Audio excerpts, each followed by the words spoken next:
मी फक्त रेसिपीज बनवत नाही, माझ्यामध्ये भरपूर अशा कला आहे. तर त्यातलीच एक कला मी तुमच्याबरोबर आज शेअर करणार आहे. तर मी शिलाईकाम करत होते. तर बऱ्याच दिवस झाले आता बंद केलेलं आहे.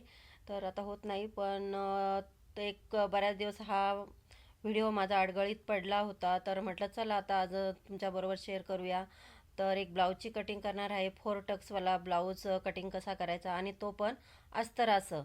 तर सुरुवातीला अस्तर आपल्याला फोल्ड करून घ्यायचं आहे, आणि त्या मेजरमेंटप्रमाणे तर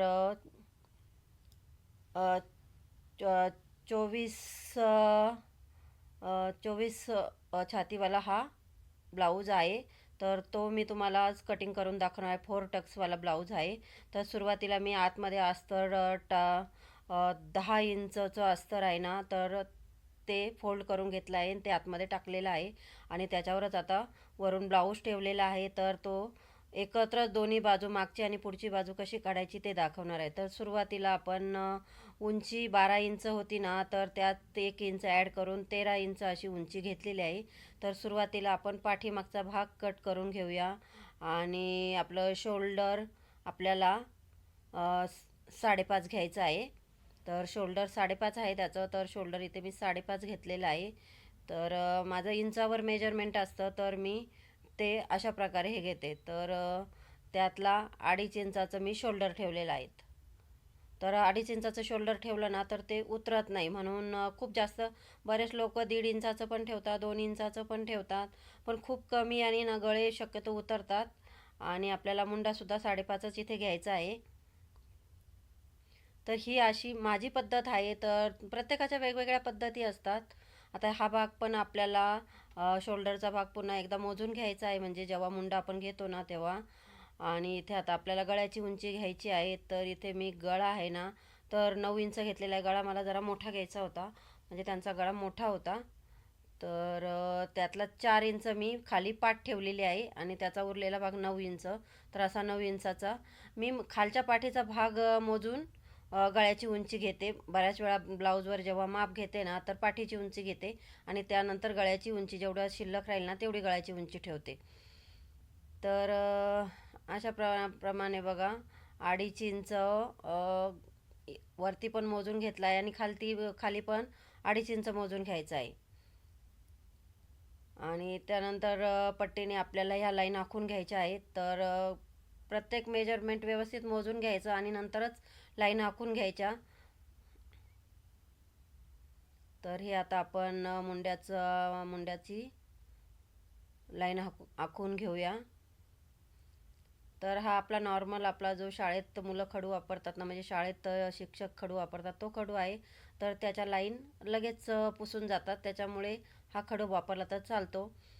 आणि इथे बघा, आपलं 5.5 मी मुंडा घेतला होता ना, तर त्याचा अर्धा म्हणजे 2.25. आणि मध्ये इथे मधला भाग आपल्याला 1.5 इंच द्यायचा आहे पाठीमागच्या गळ्यासाठी. आणि आता कंबर आपलं बघा किती आहे. आता याला आपण आकार देऊन घेऊया मुंड्याला.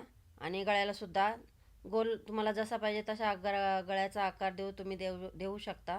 तर इथे मी गोल गळ्याचा ब्लाऊज शिवला होता.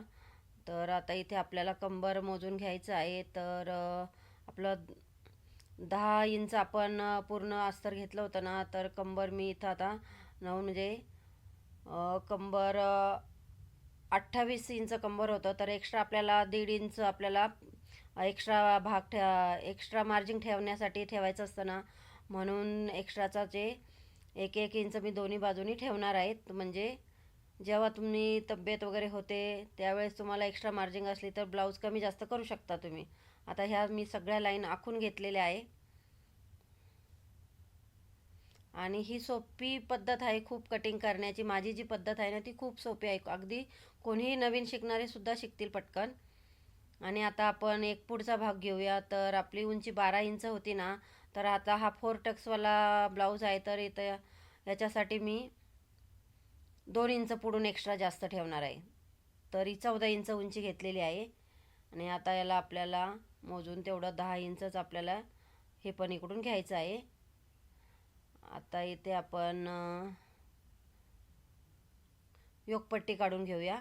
आणि हा मुंडा पण इकडचा 5.5च आपल्याला पुढचा पण तेवढाच घ्यायचा आहे. तर बरेच बघ शिवणाऱ्यांच्या पद्धती वेगवेगळ्या असतात. तर हे त्याचप्रमाणे आपल्याला मुंडा आपल्याला तशाच पद्धतीने मोजून दोन्ही बाजूनी घ्यायचा आहे. मागे पुढे झालं नाही पाहिजे, नाहीतर आपल्या काखेमध्ये फुगा पडतो. म्हणून मोजताना मात्र व्यवस्थित मोजायचं. आता पुढचा जो गळा घ्यायचा आहे ना आपल्याला, तर मी इथे 5.5 इंच घेतलेला आहे. आणि आता याला खडूने आखून घेऊया सुरुवातीला, आणि नंतर त्याला आकार देऊया.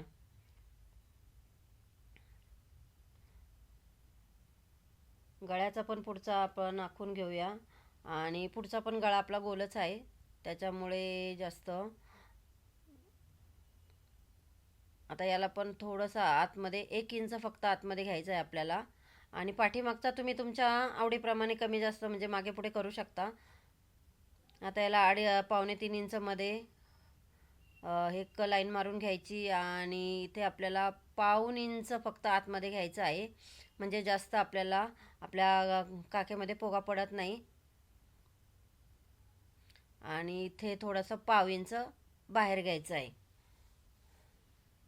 2.25 मध्ये जो डॉट मारला ना, त्याच्यामध्ये आपल्याला 1/2 इंच फक्त बाहेर घ्यायचा आहे. आणि याला सुद्धा असाच या खडूनी आकार देऊन घेऊया. तर हा आपला आता मागचा आणि पुढचा मुंडा तयार झालेला आहे पूर्ण. आपला आता मागचा पुढचं आपले लाईन पाडून झालेले आहे. आता आपण योकपट्टी काढून घेऊया. तर आपली आता योकपट्टी आहे, तर मी 3 इंचाची योकपट्टी घेतलेली आहे. तर आणि मध्ये आपल्याला 3 इंचावर लाईन मारून घ्यायची आहे. आणि 3 इंचावर लाईन मारल्यानंतर आपल्याला इथे 2 इंचाची 2 इंचाची 2 आणि पुढे 3, मागे 2 आणि पुढे 3 अशी योकपट्टी आपल्याला काढून घ्यायची आहे. तर तुम्ही व्यवस्थित एकदा दोनदा व्हिडिओ बघितला ना, तर तुम्हाला हा ब्लाऊज सहज कटिंग करता येईल. तर याला पण आता योकपट्टीची आपण अशी आकार देऊन घेऊया. आणि खाली पण त्याच पद्धतीने तेवढेच आपल्याला घ्यायचे आहे. जशी वरती आपण योकपट्टी घेते ना, त्याच कपड्यामध्ये आपल्याला ही योकपट्टी काढून घ्यायची आहे, तर वेगळी. आणि इथे 1 इंच आत घेऊन आपल्याला क्रॉस लाईन मारून घ्यायची आहे, मुंड्यापासून तर योकपट्टीपर्यंत. आणि योकपट्टी मात्र पूर्ण काढून घ्यायची. जेव्हा आपण टक्स टाकतो ना, तेव्हा थोडं कमी जास्त शिलाई करताना कमी जास्त होऊ शकताना, म्हणून योकपट्टी आहे तेवढी 10 इंचाची ठेवायची. नंतर जेव्हा तुम्ही ब्लाऊज फिटिंग करतात ना, तर त्यावेळेस तुम्ही ते उरलेला भाग तुम्ही कट करून टाकू शकता. पण आधीच जर कमी झाला ना, तर हे नवीन शिकणाऱ्यांसाठी खूप सोपी पद्धत आहे. तर एकदम परफेक्ट ब्लाऊज तुम्ही शिवू शकता अशा प्रकारे जर तुम्ही शिकली तर. आता यालासुद्धा खाली मी 3 इंच आणि पाठीमागे 2 इंच अशी लाईन मारून घेतली आहे. तर अशा प्रकारे वरचा आणि खालचा योकपट्टीचा भाग मी एकाच कपड्यात काढणार आहे. तर बरेच लोक काय करतात, ते अस्तर आधी कटिंग करतात आणि नंतर ब्लाऊजच्या याच्यावर कटिंग करतात. तर मी एक एक वेळेस जेव्हा मी शिलाई काम करायचे ना, तर जर साधे ब्लाऊज असले ना, तर एक एक वेळेस मी 3-3, 4-4 ब्लाऊज एकत्रच कटिंग करायचे, तरीही कधी माझे ब्लाऊज बिघडत नव्हते. अजूनही लोक जिथं मी राहत होते ना कॉलनीत, तिथले लोक अजून माझ्या आठवणी काढतात की काकू तुम्ही खरंच ब्लाऊज खूप छान शिवायच्या, तसे ब्लाऊजच कोणी शिवून देत नाही. पण आता मी आता इकडे पुण्याला पहिली मुंबईला राहत होते, तर अंबरनाथला, तर तिथे आमच्या कॉलनीत असं जवळपास काहीच नव्हतं. तर बरेच माझं तिथं शिलाई काम चांगलं चालायचं. आता यानंतर आता मुलगा म्हणतो आता हे करू नको तू, आता बंद करून टाकलेलं आहे. पण म्हटलं एक व्हिडिओ मी असाच हे केला होता. आणि इथं बघा 1/2 इंच आपल्याला गळ्याचा भाग हा लाईन मारून घ्यायची आहे, म्हणजे गळा खाली उतरत नाही, त्यामुळे थोडासा किंचित 1/2 इंच. आणि त्यालासुद्धा आता इथे कट करून घ्यायचं आहे. आणि आता इथे गळ्याचा मुंड्याचा भाग पण हाताचा कट करून घेऊया आपण. तर एक बघा किती सोपी पद्धत आहे ना, तर अजिबात.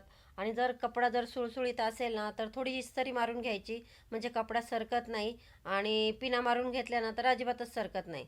तर ती सुद्धा तुम्ही तसंसुद्धा तुम्ही करू शकता. पण ज्याची प्रॅक्टिस असते ना, तर त्याच्याकडून पटकन होतं. आता हा बघा पटकन झाला की नाही, अगदी मी 15 मिनटातच ब्लाऊज कटिंग करायचे. ब्लाऊज कटिंग करायला मला वेळ लागत नव्हता अजिबात. आता आपल्याला फुल हाताची कटिंग करायची आहे, तर एवढ्या हातात तर बसणार नाही. पण आपण आधी अस्तर कटिंग करून घेऊया आणि नंतर याच्यावर आपल्याला थोडं जॉईंट पण हाताला द्यावं लागेल, कपडा कमी असल्यामुळे. तर आता हा उरलेला कपडा आहे ना, त्याच्यात आपण आता हात कटिंग करून घेऊया.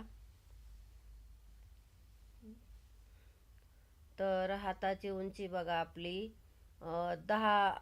10 इंच आहे, तर अर्धा इंच मी एक्स्ट्रा धरलेली आहे. म्हणजे 9.5 हाताची उंची होती, तर 1 इंच हा एक्स्ट्रा धरायची, कारण ती मार्जिंगमध्ये आपली जाते.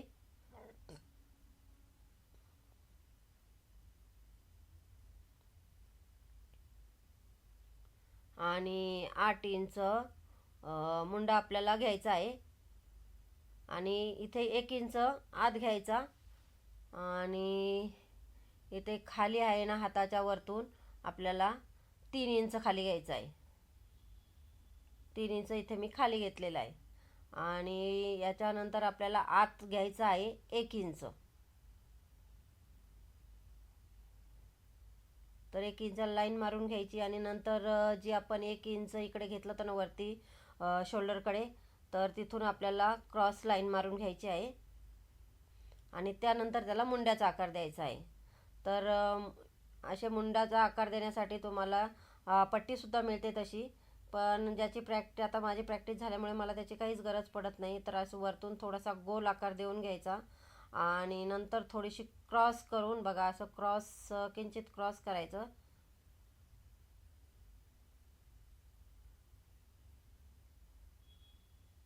हे बघा, असं क्रॉस करून आणि याला आपल्याला गळ्याचा आकार द्यायचा आहे. याला थोडंसं तिरकं हे करून असा गळ्याचा आकार द्यायचा. आणि आता हात किती आहेत ते बघूया आपण.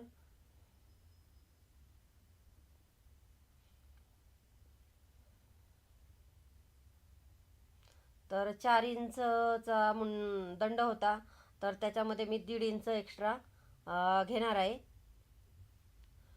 प्रत्येक जेव्हा तुम्हाला मार्जिंग वाढवायची असते ना, त्याच्यामध्ये 1.5 इंच वाढवायचं, म्हणजे तुम्हाला मार्जिंगला जागा राहते. तर 4 आणि 5, 5.5 इंच मी दंड घेतलेला आहे, म्हणजे 1.5 इंच एक्स्ट्रा. 4 इंच आणि त्याच्यात 1.5 इंच म्हणजे 5.5.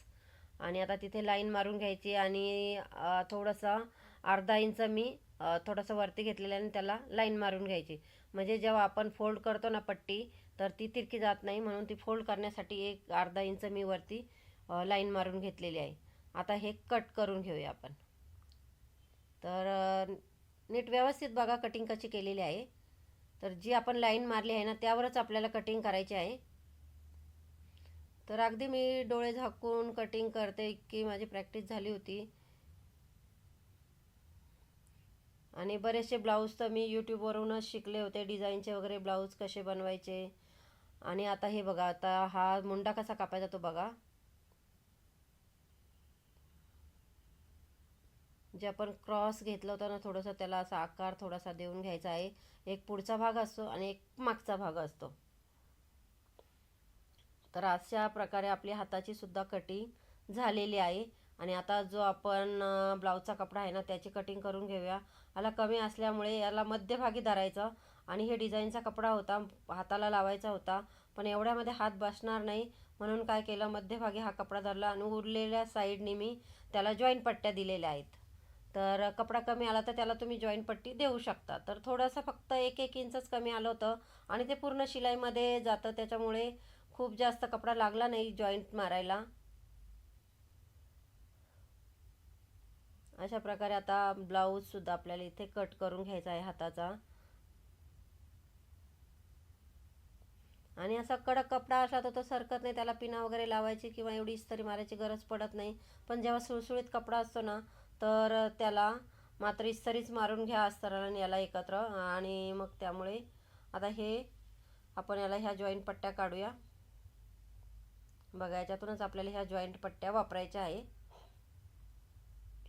आणि जेव्हा तुम्ही अस्तर जोडाल ना, तर त्यावेळेस तुम्ही बरोबर ते उरलेला भाग कट करून टाकायचा. एक्स्ट्रा जो ब्लाऊजचा भाग असतो ना, तो कट करून टाकायचा. आता आपला हाताचा भाग पण झालेला आहे आणि पूर्ण ब्लाऊज पण कटिंग झालेला आहे. आता आपण गळ्यांसाठी पट्ट्या कापून घेऊया. तर तिरक्या पट्ट्या कापून घ्यायच्या. तर एक इंच मोजून घेतलेले आहे. तर एक एक इंचाच्या आपल्याला ह्या पट्ट्या काढायच्या. 1 इंच आतमध्ये घ्यायचं आणि अशा 1 इंच रुंदीच्या पट्ट्या काढून घ्यायच्या. म्हणजे पायपिंग जेव्हा करतात ना त्याला फिनिशिंग, तिरकी कटिंग केल्यामुळे फिनिशिंग छान येते. तर अशा प्रकारे आता ह्या गळ्याच्या पट्ट्यासुद्धा आपल्या काढून झालेल्या आहे. पूर्ण ब्लाऊज कटिंग झालेला आहे. तर हा व्हिडिओ तुम्हाला कसा वाटला हे कमेंट करून नक्की सांगा. नेक्स्ट व्हिडिओ हवा असेल तर त्यासाठी कमेंट नक्की करा. व्हिडिओ आवडल्यास चॅनलला नक्की सबस्क्राईब करा आणि अशाच नवनवीन रेसिपी आणि व्हिडिओ पाहण्यासाठी चॅनलला फॉलो करा. थँक्यू.